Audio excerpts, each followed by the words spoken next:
K2 전차 K9 자주포 신속 배송 폴란드 요구 첫 특급 대응했다.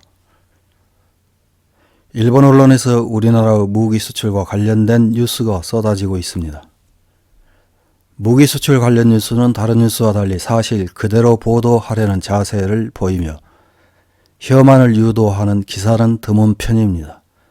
그중 하나로 군사 전문 프리라이터인 후르카와지가 기고한 폴란드의 K2 전차와 K9 자주포를 신속 배송한 것과 관련된 기고문을 요약해서 확인해 보겠습니다.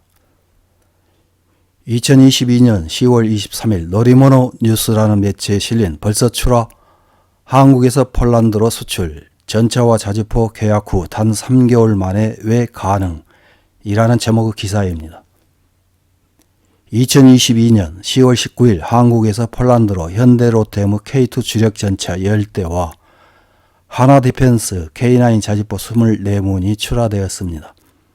2022년 7월 계약 체결된 것으로 신품 전차와 자주포를 불과 3개월 남짓이라는 단기간에 출하한 것은 놀라움을 감출 수 없습니다. 왜 이렇게 빨리 한국 메이커는 대응할 수 있었는가? 실은 현대로템은 자국 군용 생산분에서 10대를 전용, 하나디펜스도 같은 대응을 함으로써 올해 안에 총 48문을 수출하기로 했습니다. 또한 양 차량의 수출은 이후에도 계속될 계획이며 K2 전차는 2025년까지 총 180대, K9 자주포는 2026년까지 212문이 출하될 예정입니다. 또한 이와 별도로 폴란드 사양으로 개량된 K2PL과 K9PL의 생산도 결정되었으며 일부 차체는 폴란드 국내에서 라이선스 생산되는 것이 결정되었습니다. 두 차량의 성능을 간단하게 말하면 K2 전차는 주포에 120mm 활강포를 장비해 최신 센서와 전자기기, 다른 차량이나 플랫폼과의 제휴를 실시하는 C4I 데이터 링크 장치도 탑재하고 있습니다. K9 자주포는 155mm 유탄포를 장비하고 있고 최대 사거리는 약 40km, 반자동 급탄 시스템으로 최대 분당 6발에서 8발의 사격이 가능하며 버스트 사격이라는 단시간에 집중적으로 다수탄을 쏘는 방식으로는 15초간 3발의 포탄을 연속 사격해 동시에 탄착시키는 것도 가능하다고 합니다. K2 전차는 이번 폴란드 수출이 최초의 애국군에 대한 인도가 되지만 그 성능은 이미 폴란드가 운영하고 있는 독일제 레오파르트 2A5 전차 등에 뒤지지 않는 것으로 알려졌습니다.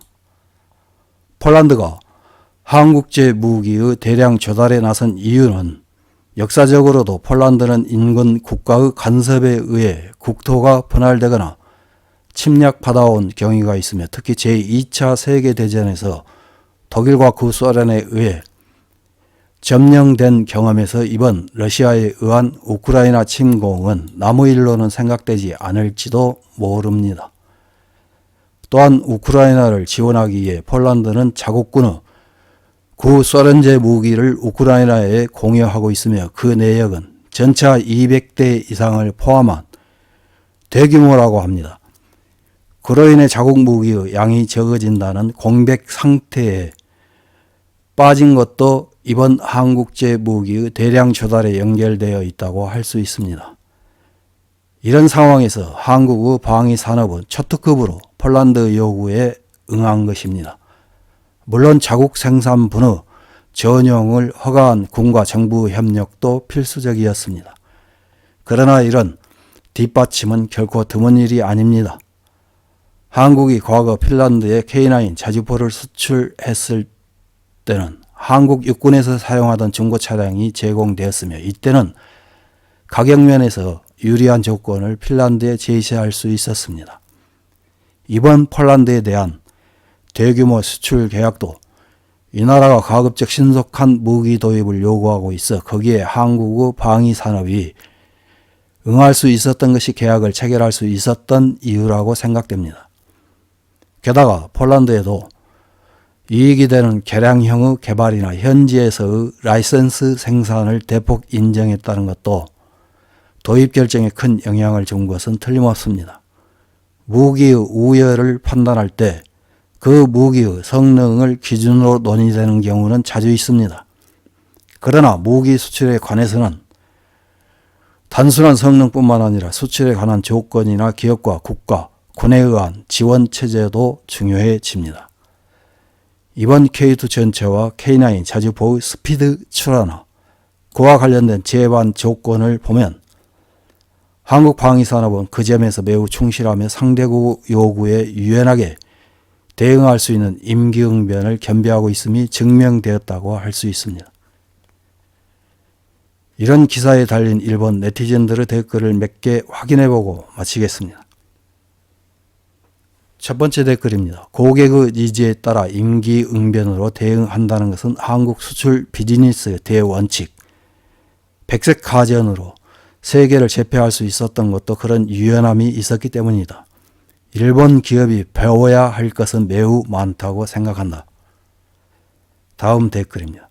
북과 일촉즉발의 상황에 놓여있는 한국군이기 때문에 즉흥성이 두드러졌을 것이다. 일본은 방위산업이 고급 자위관의 낙하산 인사로 되어 있어 긴장감도 없을 것이다. 모든 것이 무사 아니라고 그 결과 전투를 계속할 능력도 상당히 떨어졌고 탄약 보충률도 60%인 것 같다. 한심한 일이다. 다음 댓글입니다. 한국은 세계 유수 무기 수출국으로 유사시 공급 능력에서는 일본은 전혀 비교할 수 없을 정도의 군사국가임을 인식해야 한다. 한편 일본이 자위대의 능력을 높이려고 하면 군국주의의 부활을 외쳐 능력을 떨어뜨리기에도 여념이 없다. 일본은 언제까지 속아 계속 국력을 떨어뜨릴 것인가?